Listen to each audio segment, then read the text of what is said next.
Wasn't quite sure on the interview timing. Do I call him 10 minutes early? You know, if you're not 10 minutes early, you're late. We got Candace in Seki. He's also the guy that came up with the black beret idea too. No wonder morale is so low in the higher ranks.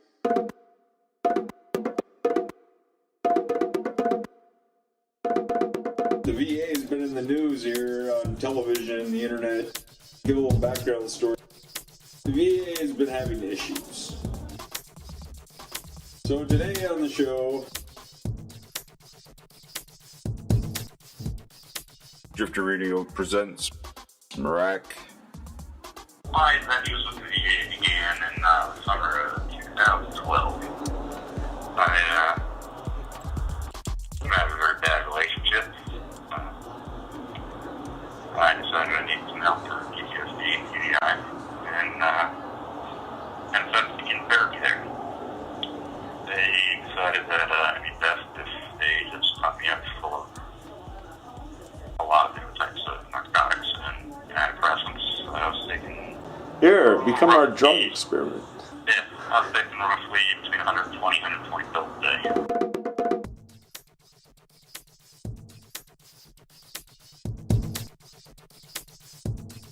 So, shortly after this, I checked myself into an inpatient PTSD clinic at facility in New Jersey. I stayed there for 3.5 months. Afterwards, I began with therapy for a while, and I weaned myself off of drugs. Where, I've been off them for over a year now. Nice. And I feel myself a lot better off of them. While I was on them, I really didn't do anything to sleep down to everything. No feeling, no emotion. I'm too tired. Medicating people for a short time period, I agree with that, but long time is not a fix, not a cure, it doesn't help. And who knows the long-term effects of that stuff even. There's no studies per se on the 50 to 60 year trials on a new drug. They have no idea on it yet. I'm enrolled in school down here right now, and I made the attempt to transfer my certification letter from the VA over to Florida. So I did all the paperwork, sent it in, everything online. It's a lot easier. And I've never actually had to deal with the VA school rep in person. Honestly, I've never been able to find one at school. I know their offices, I've just never actually been able to find the person. Maybe they're cutting out the bullshit. Yeah, going to the fun part. I was supposed to receive my certification letter because it was downloaded by the Western Regional Office on May 7th. So yesterday was a 2-week mark. I didn't receive anything, didn't hear anything from them. So I said, give him a call. Gave him a call, went through 3 different people. Spent about 20 minutes on the phone with each of them. And when they finally brought my record up, they closed the file down once they downloaded all my paperwork because it has to be transferred to Buffalo. So that's where the Eastern Regional Office is for VA claims and everything. I'll get into my whole disability thing in a little while, because that's a better story. They closed my file down, and they didn't even explain to me why. When they transferred the files over to Buffalo for my transcripts, they canceled it. They didn't tell me about anything, nothing. And on their website, I don't know if you've ever up GI, go check on your status. Mine kept saying in process. So, I figured I'll take 2 weeks to VA. I'm willing to wait, but I understand how they work. So I called them yesterday, and they told me everything was shut down for it. So they reopened it. Spent a little time on the phone with them today. They said they mailed the letter out, but I'm a little wary of that too, so I'll give that another week before I call back. I figure it's a holiday weekend, and there won't be any mails. If they send it out today, it should be here probably Tuesday. When I originally started with the VA, I did my disability claim, PTSD, TBI. I've been blown up a few times. I never received Purple Heart, but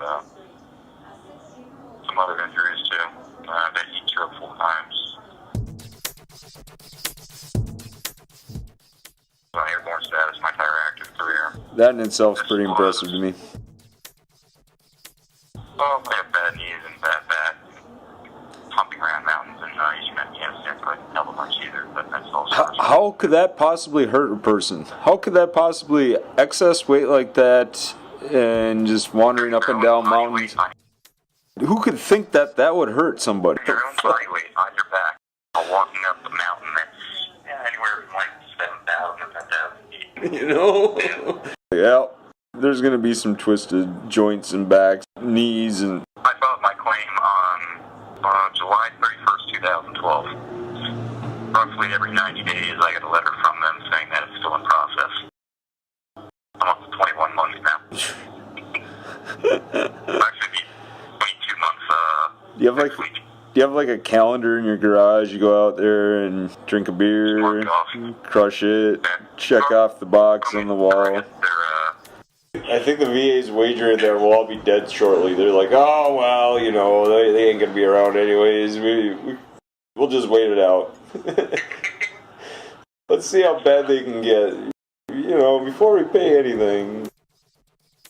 Oh, he just mowed down 13 people. I guess we were wrong. A little preventative medicine, first class medical care. Like, why wouldn't you pay for that? Kind of sends me a mixed message personally. No, they're treated like pariahs. Disposable. Yeah, you get all these yellow ribbons and everything, thank you for your service. And then the back here, you actually have to deal with the reality of the situation. You know, it feels like we're not even treated as citizens. I mean, we're just thrown off to the wolves, pretty much. Here, we need you to go fight the war, and then when you come back, hey, we'll label you as a terrorist. Employment. After the Army. I was a squad leader. I was an acting platoon sergeant for a short time during my last deployment in Afghanistan, too. That does not matter on any silly job application. It doesn't matter if you were in charge of 25 people and you were accountable for all their lives and a couple $1 million of equipment.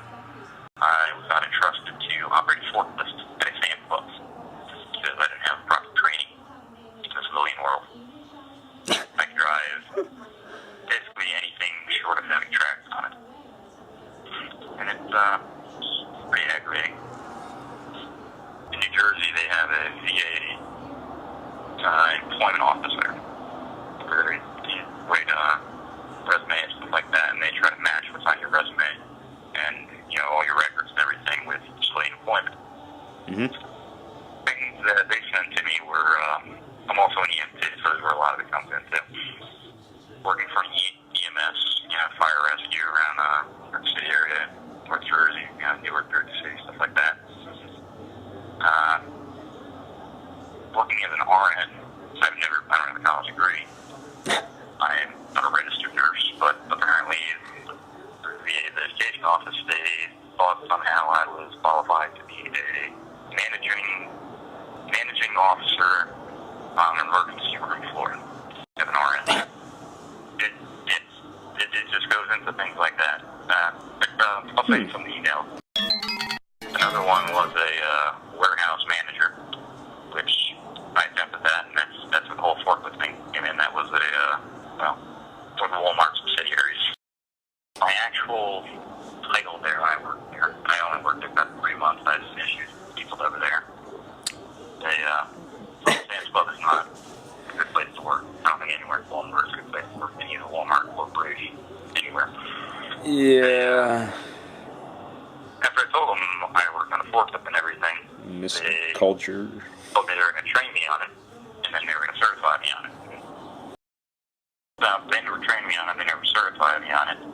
Yet they changed my pay over and changed my job title over. They never actually changed what I did over or anything. When I went to my, I guess we manager, told them about it, they told me I had to pay everything back. That's another legal fight right now, too. I have a fun time, so at the Army. Are you winning? Are you winning? Hopefully. Still paying back. What's the solution to all this? Have you investigated potential, I mean, you're talking huge national problem. Guys I've met who've gone to the VA, like when I was in the PTSD ward, pretty much, I'd say about 70%, roughly. There were about 30 people in the ward at the time. I'd say about 22 tops. We all pretty much had the exact same issues. Most of them were our generation, the younger kids, the ones that fought in Iraq and Afghanistan. And then you had a couple older Vietnam vets who learned a lot from them, because that's where I learned that this stuff doesn't stop ever. It just continues on. And the only way you really learn from it is just to deal with it. And they tell you not to alienate when you go through therapy and stuff like that, but I've come to realize that the only way to actually deal with it without snapping on people is to alienate yourself, because you're just going to get very aggravated very fast. People tell you all kinds of things, like, oh, why don't you just grow up, shit like that. In my language, I go on the radio. Yeah, I'll tell you things like that. And there was a thing I was involved in up in New Jersey called Combat Paper. Combat? It was okay. run by a guy by the name of David Keefe. He was a Marine in Iraq, 2 stints there. He was involved there. They call him 311-03. But he had some of the same issues I had, and he takes old uniforms, they cut them up, and they turn them into paper mache, and they make canvases out of them, and they do silk screen, stuff like that on them. Pretty good program. I'm trying to pull out a note card. David Keefe. Probably easier to look for Combat Paper New Jersey. Combat Paper NJ. Last I heard, they were trying national, but they just don't have the resources. What kind of resources? There's a question. Money. Need money. It's resources an art needed. studio. Studios, printing presses. They're making paper mache, and then they make it into actual paper. I went through the whole process. They did clinics when I was at the VA. Pretty good program. But kind of getting off track.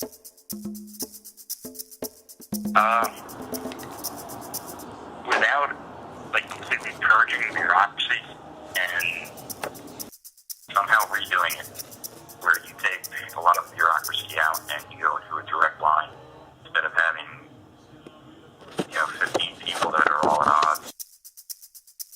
If you ever go on my Facebook, I got like a whole one of my photo albums is from my time in flying. It was a very weird experience, to say the least. But I got to have a Q&A session with the director of the PTSD unit for New Jersey. And the lady in particular, I don't recall her name offhand, but she was one of the acting director at the time, because the director was on maternity leave. So we had Q&A sessions, and being the president of the Creative Award, I was designated to ask all the questions. So there was a veteran in there. He was a Storm veteran. He had some issues, and he committed suicide about 2 days before I got into the ward. Oh, jeez. Yeah, this was about 6 weeks after it. And the room still blocked off, still tape around it. They refused to include the investigation or even talk to anyone that was at the ward at the time.